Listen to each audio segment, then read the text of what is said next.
Welcome to Spoken Reviews, home of the Spoken Reviews. Today, we will be taking a look at the Rivian R1T and R1S.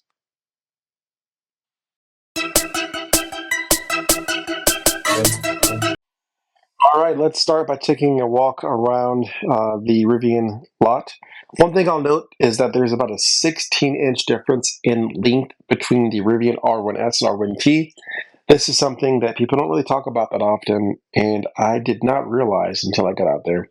That 16 inches makes a significant difference between parking the vehicle, but also the space. Now, even though the Rivian R1S is significantly shorter than the R1T, the fact that the space that you have is, fully encapsulated inside, it feels bigger, but often it'll be easier to park. So one thing that I was really surprised about is just the amount of Rivians. Again, this is the Rivian location in Dallas, Texas. There's only, I believe, 4 in Texas. So, yeah, and this is also where they do the deliveries and also where they do the service. But a good amount of Rivians, upwards of 50 on the lot. Now, these could be ready to sell. These could be some in for service and things like that. Now, on the left, you'll have my 2024 GMC Sierra.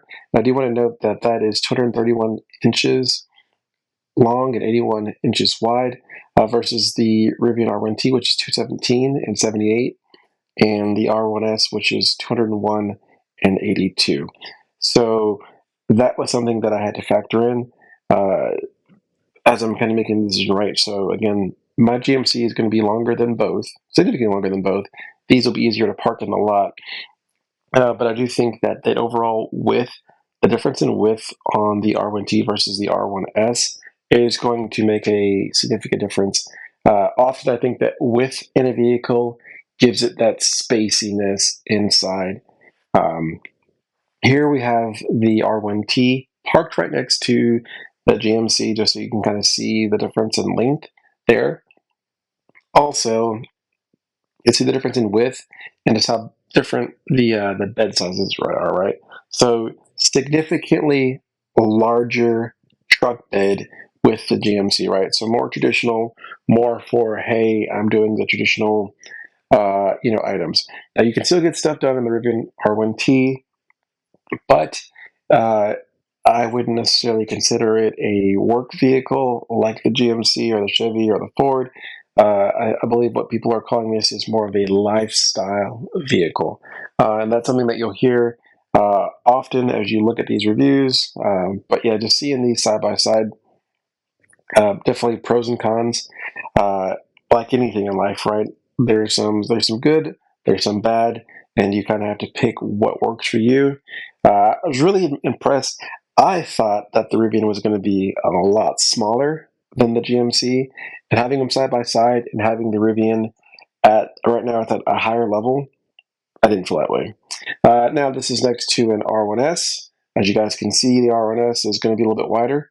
But again, I didn't, necessarily feel a huge size difference. Um, there is one, but it didn't feel like it was just like this overwhelming size difference. And that was kind of one of the things as I've been thinking about, getting out of my truck and potentially doing something like this was, hey, we got the family, don't really go with a smaller vehicle. So here's the Frunk, which was impressively large. The videos online don't do it justice. I will say that the Ford Lightning is a little bit easier because it loads like a flat in the front versus this you have to pick up stuff. Here's charge port, again easy to use. I like the fact that it's right up front, so you can pull into a location and not have to fully stretch it, which is definitely a plus. Especially for the fact that now that Rivians can be on the Tesla charging network. Here we're looking at some other colors. All these colors are different upgrades, and she's kind of just walking me through the different ones. Now that silver color down there, that's the only color that comes stock included without paying an upgrade fee. One other cool thing that I really do appreciate about their Frunk is that it is automatic, right? So Tesla for the Model 3 and Model Y Of course, they're manual. Just another little perk of luxury having the automatic one. Now, one thing that you did warn me about is the sensors for this, as far as touching a hand or something like that and stopping, aren't as sensitive as, like, for example, the Model X or um, things like that. So you have to be a little bit careful, right? So especially with small kids, you got to be careful because it won't always stop. Now here's the space behind the third row, which again, pretty impressive. I was a little concerned, but I definitely do think that you can get a couple of suitcases back here. So if you have to use the third row, you can still have a decent amount of luggage space, which is super cool. And for us, we'd probably have some roof storage too, right, for long road trips. Um, but when you fold these seats down, the amount of space grows tremendously. It's really, really, really competitive. I really like the double fold tailgate, the tow hitch down there. Yeah. Uh, a lot of the pictures and the website, I don't think it really does it justice of how nice the Rivian R1S is. Um, I personally wish that the R1S was the same length as the R1T. If you could take that extra, you know, 10 to 16 inches and put it for more interior volume, I think people would love that. It would make more storage, and also you can give a little bit more space to second row and third row. Now, third row, not too bad. Definitely for someone who is smaller or a child, could be there, good. You do have the child attachments there, so really good for anyone with car seats. But I definitely do think that if the vehicle was stretched out another 10 inches, you would definitely, still have a versatile vehicle, but open it up. Car seats fit good, and you can definitely fit an adult in between, or put a third car seat, especially if you get narrow car seats. These two aren't necessarily narrow car seats, and they fit just fine. So if you get something that's specifically narrow, they'll fit good. For our family, but also for a lot of people out looking, very helpful to know that the car seats are going to work. Now looking at the screen, um, I was kind of joking with her. Uh, it's kind of like going from Android to Apple, right? Tesla being Apple, and that a lot of us are used to, but it's still nice, right? Like a lot of customization with the Rivian, and they've been streamlining the software, and they've been multiple updates, and they'll continue to get good, and they have the over-the-air, updates in the software. But it's definitely a little bit of a learning curve, like anything new, right? So again, they have their drive cam, which is cool. It's basically like Sentry mode.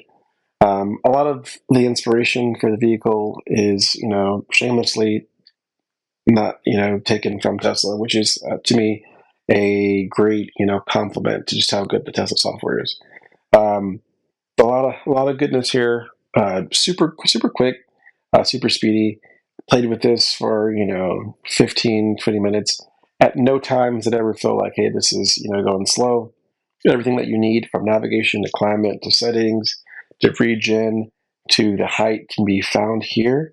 One thing I will note is that to view the video, currently as of 2024, you have to view the video on the actual vehicle itself. You can't view it remotely, which seems to be like something that can definitely be done. Um, a lot of quick access right now. She's walking me through some of the quick access changes.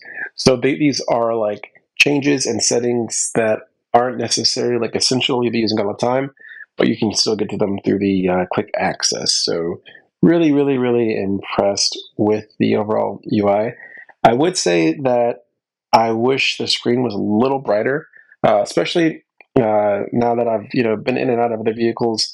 Especially I would say the Tesla is super bright, but I would say that like the GM is an extremely bright. So the GM, the GMC are extremely bright screens. And I would say that it still looks good, but it kind of reminds me more of the Ford screen, where it's, more LCD, less OLED brightness. Here's me driving. Of course, I accidentally had the windshield wipers going, which, yeah. And again, this is driving the R1T. I don't have video of me driving the R1S because I was with the salesperson. I don't want to be recording with her. But yeah, Yeah, that's super nice. It was really comfortable, and that air suspension is really comfortable. Now, the air suspension, part of me is thinking to myself, hey, this is one more thing that could fail. But everything that I've heard about it is, it's been fantastic, and that we have, more and more years behind us. The pickup, extremely quick, extremely fast. Really, really, really enjoyed the pickup and the speed of the Rivian. Again, both the S and the T are both extremely fast. Both of the ones that I drove were the quad motor, but they also have the dual motor, which is, again, still going to outperform 95% of the gas vehicles out there, right? So it could beat a big truck or SUV and beating sports cars. Anyways, guys, thank you for watching this quick overview of the Rivian R1S and R1T. I appreciate your support. If you like the video, hit a thumbs up for me. If any questions or comments, please leave them below. Really do appreciate the engagement with the channel. It really makes a huge difference with the success. Yeah, this R1 Rivian, it's nice. I'm really tempted. Don't know what I'm going to do, but we will definitely find out.